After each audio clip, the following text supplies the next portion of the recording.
देखो अभी तुम्हारा सुनो, सेट है 2022 का, सेट है 2022 का, और ओटी छोड़ के, ओटी आपकी 1 से लेके कितने तक है, 5 नंबर तक, और 1 से जो 5 नंबर तक ओटी है 6 नंबर की, कितने नंबर की हो गई, 30 नंबर की।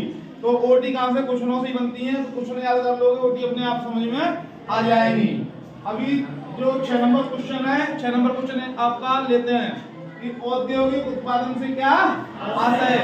औद्योगिक शब्द का शुद्ध नाम है उद्योग। क्या नाम है? उद्योग।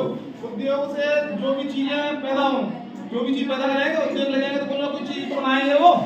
जैसे मान लेते हैं कच्चे माल, कच्चे माल में आपका आ गया किसान के लिए गन्ना, गन्ना है। अब गन्ना अगर जाएगा कहाँ पे, चीनी मिल बनने के लिए जाएगा, कहाँ पे जाएगा, मिल में। तो मिल क्या कहलाएगा, उद्योग। क्या हो गया, चीनी उद्योग हो गया।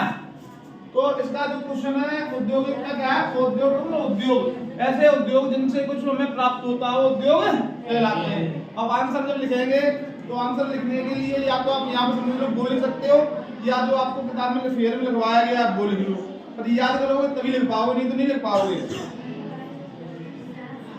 जब हम औद्योगिक उत्पादन की बात करते हैं तो हमारा आशय फैक्ट्रियों में होने वाले उत्पाद से होता है, मतलब फैक्ट्रियों में जो भी उत्पाद जो भी बनाया गया उससे आशय है औद्योगिकीकरण का। बात समझ में आ गई? किसी समझ में नहीं आया राहुल बता देगा, बता। अरे सिंपल सी बात है, उद्योग में जो भी सामान जो भी बनाया गया, जो भी उत्पादन किया उद्योगों ने, उसे ही क्या कहलाएंगे, औद्योगिक उत्पादन। उत्पादन का मतलब कोई चीज बनानी, जैसे जैसे अभी मैं बताया था, गन्ने से चीनी, कपास से कपड़ा, लोहे से मशीनरी, तो ये सब क्या हो गया, उत्पादन हो गया। किसने बनाया, उद्योग नहीं तो बनाए। दूसरा क्वेश्चन ले लो, समझ में आया क्वेश्चन? दूसरा ले ले, जमशेद जी जीरी बोए कौन, ये जमशेद जी जीरी बोए कौन थे, तो कौन थे जमशेद जी जीरी बोए, ये आगे आते हैं।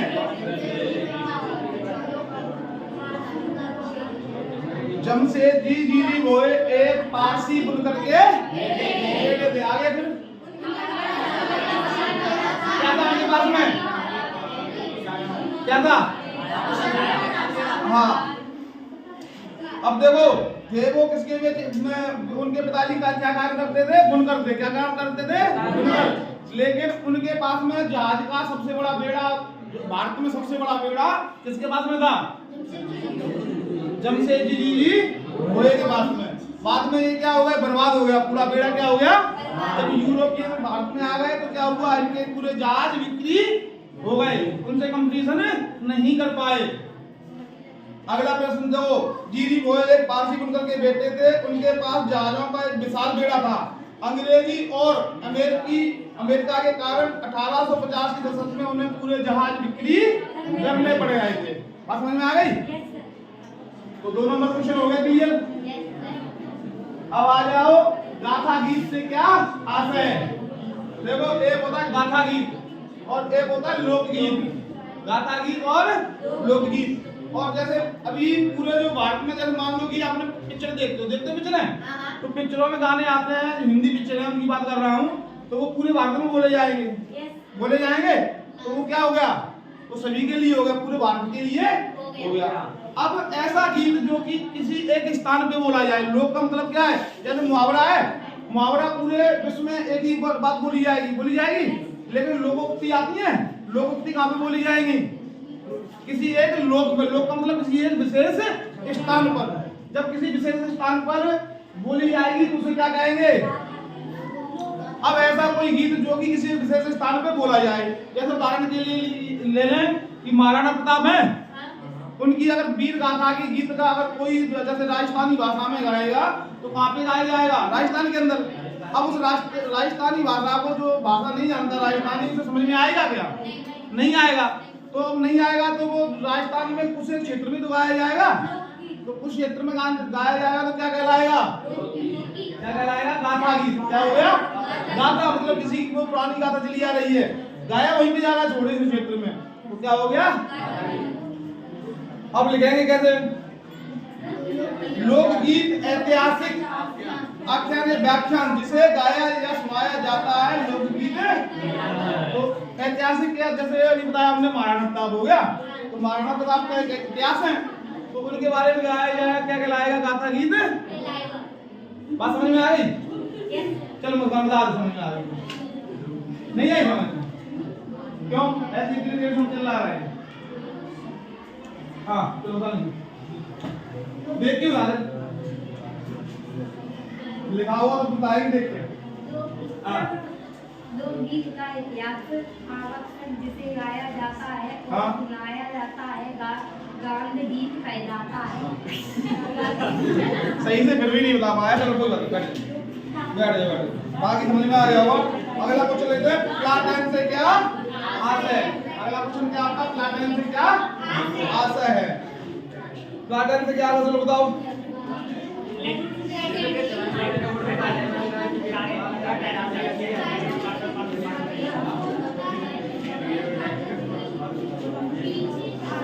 देखो जब भी आप अभी मॉडर्न में प्रिंटर आ गया है, प्रिंटर कंप्यूटर में जो भी टाइप किया प्रिंटर में बाहर निकाल दिया। अब अगर आप जाओगे कहाँ पे, प्रिंटिंग प्रेस पे, कहाँ पे जाओगे, प्रिंटिंग प्रेस पे शादी के कार्ड बनवाने के लिए, तो शादी के कार्ड प्रिंटर से निकल सकते हैं क्या?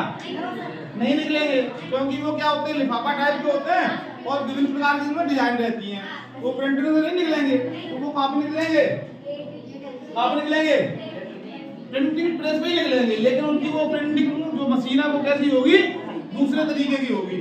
तो ये एक प्रकार का क्या होता है, एक प्रकार का चौकूटा, अभी पहले होता था किसका, लकड़ी का, कैसा होता था, लकड़ी का, और अभी बनता है लोहे की एक प्लेट होती है, उसके ऊपर पहले से ही नंबर खुदे रहते हैं, पहले से क्या रहते हैं, नंबर खुदे रहते हैं।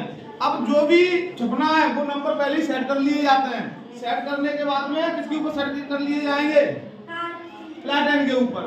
प्लेटन का मतलब एक आपकी तश्तरी, जैसे थाली होती है, थाली गोल है, ये कैसी होगी, चौकूटी।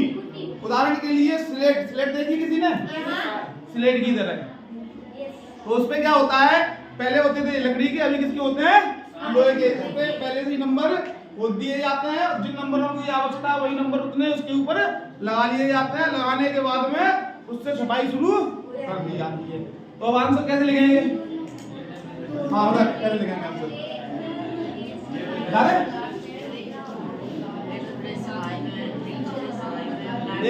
वही बता रहा हूँ, दीपक बता।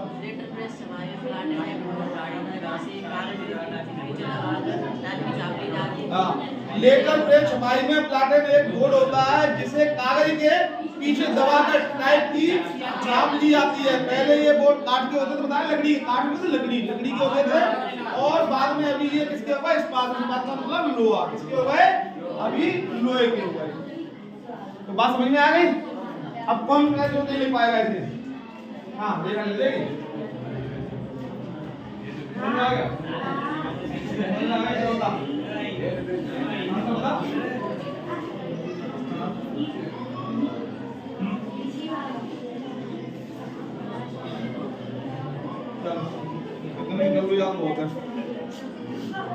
ये समझ में आ गया? चार क्वेश्चन इतने आगे बढ़े।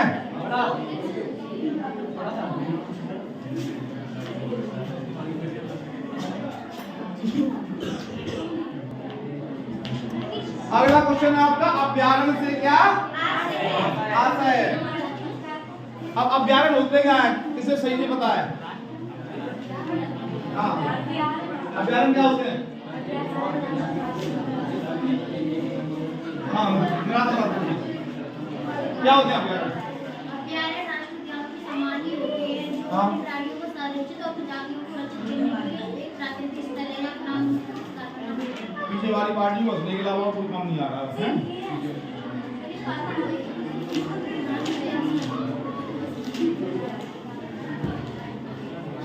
देखो अभ्यारण्य है, अभ्यारण्य जो राष्ट्रीय उद्यान है, राष्ट्रीय वन, राष्ट्रीय उद्यान और अभ्यारण्य तीनों है। इसमें देखो आएगा, वन का भी आएगा, कहीं पे कहाँ पे है, केंद्रीय वन है, केंद्रीय वन है। तो केंद्रीय वन, अभ्यारण्य और उद्यान ये तीनों एक जैसे ही होते हैं। कैसे होते हैं? एक जैसे ही होते हैं। अब लेकिन जो अभ्यारण्य है, अभ्यारण्य में क्या किया जाता है, जो प्रजाति नष्ट होने की कगार पे है, खत्म होने की कगार पे है, उसको संरक्षित करके इसमें रखा जाता है। और यहाँ पे शिकार की बिल्कुल क्या होती है, मनाही होती है और हर व्यक्ति इसके अंदर नहीं जा सकता है। अभ्यारण्य में हर व्यक्ति नहीं जा सकता है। तो हाँ बोल, हाँ तो हर व्यक्ति इसमें नहीं जाएगा। तो यहाँ पे क्या किया जाएगा, संरक्षण, जानवरों को संरक्षित किया जाएगा। तो उत्तर में लिखेंगे अभ्यारण्य राष्ट्रीय उद्यानों के समान ही होते हैं। किसके समान होते हैं? राष्ट्रीय उद्यानों के समान ही होते हैं, जो वन्य प्राणियों को संरक्षित और प्रजातियों को रक्षित करते हैं। तो वन्य जो प्रजातियां उनको संरक्षित और रक्षित करते हैं। प्राकृतिक स्थल है, बिना यहाँ पे हम यहाँ पे बिना अनुमति के शिकार करना या बिना अनुमति के जाना क्या है? मना है। बात समझ में आ गई? दीपक समझ में आ गई? आगे बढ़े। अगला क्वेश्चन कौन सा है? केंद्रीय वन आयोग क्या है? केंद्रीय वन आयोग क्या है? पहले वनों को कितने भागों में विभाजित किया गया है? कौन कौन से? आरक्षित वन, रक्षित वन और आवर्गीय। 3 हो गए। अब तीनों में से कोई सा भी आ सकता है, तीनों में से कोई सा आ सकता है। तो पहले आ जाते हैं कहाँ पे? वन पे। वन कितने प्रकार के हैं? 3 प्रकार के। पहला, दूसरा, तीसरा, तीसरा अवर्गीकृत।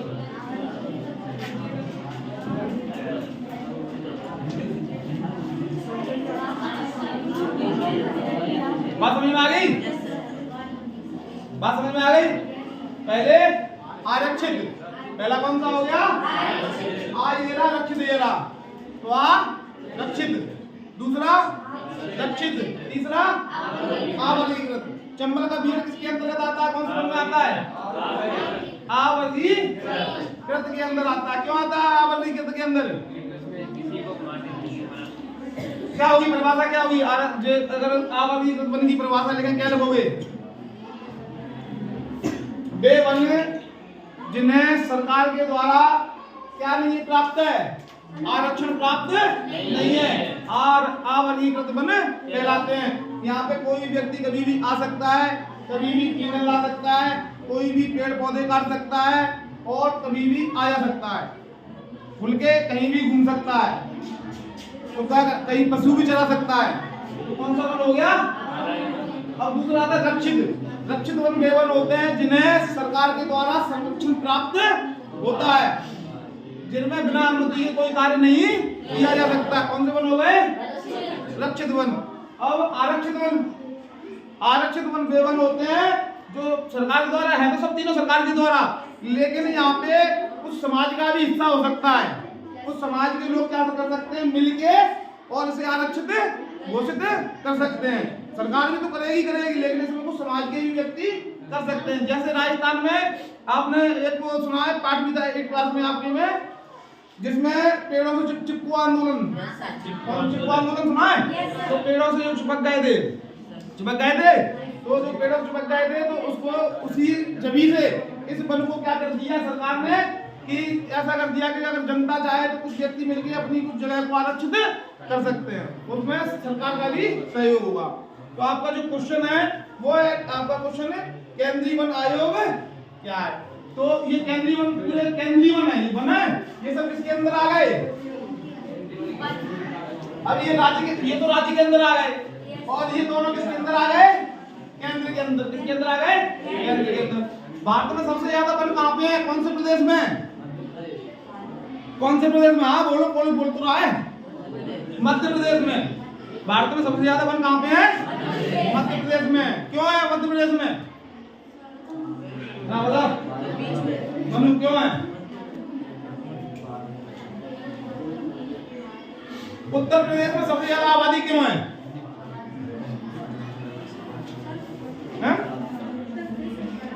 नहीं, देखो कुछ एक जगह ऐसी होती है जहां पे क्या होता है कि कोई भी सरवाइव कर ले। क्या कर ले? कोई भी सरवाइव कर ले। अब मान लेते हैं जो मध्य है, जो भारत का क्या है, मध्य प्रदेश भारत के मध्य में। अब यहाँ पे मध्य में तो मौसम क्या है? तीनों प्रकार के मौसम है। कैसे मौसम है? तीनों प्रकार के हैं। यहाँ पे बारिश भी इतनी है, गर्मी भी इतनी पड़ती है, और सर्दी पड़ती है। अब ये अगर आप बोलो कि जहाँ पे कहीं पे बर्फ पड़ रही है बर्फ, जैसे मान लो सिक्किम में पहुंच गए, सिक्किम में 12 महीने बर्फ रहती है। अब वहाँ पे 12 महीने बर्फ रहेगी तो क्या सभी प्रजातियां बर्फ में पैदा हो सकती हैं?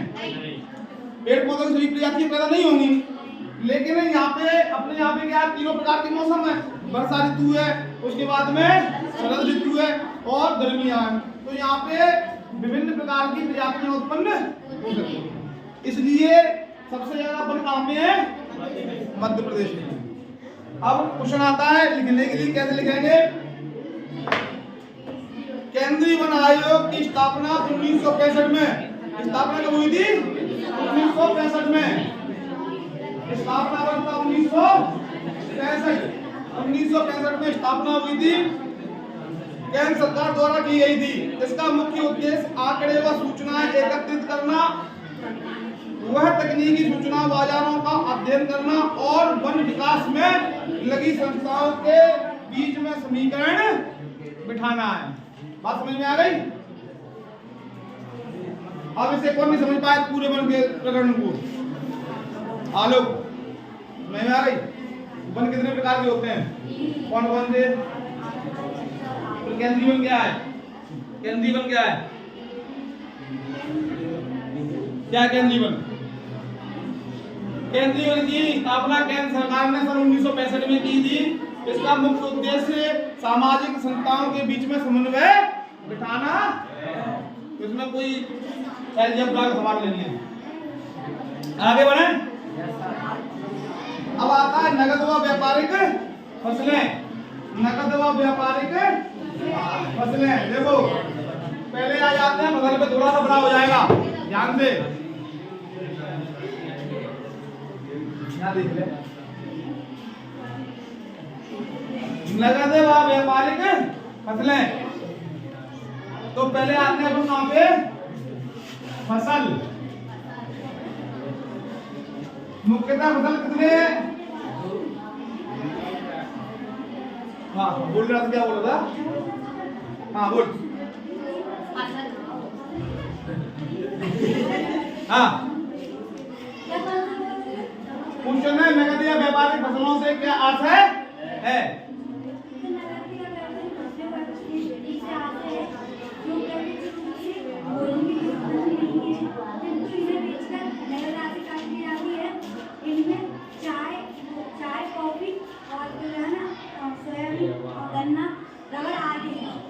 Very good. देखो आज पहली बार से सुनाया सही से।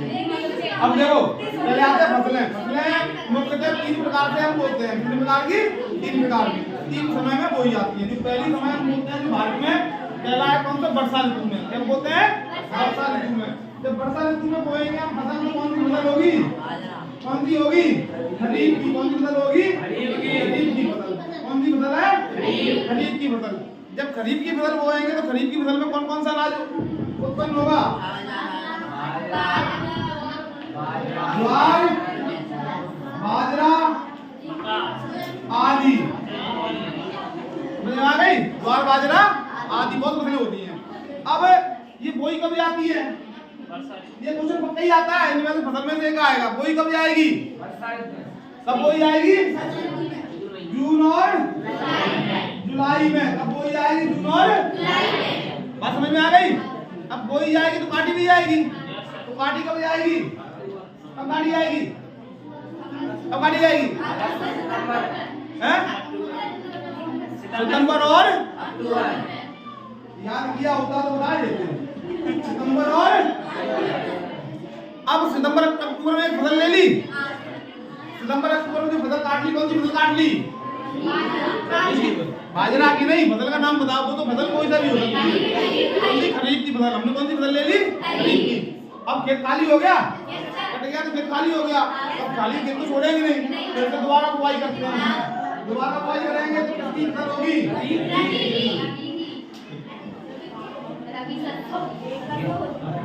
नगद की बात करें पहले अपन।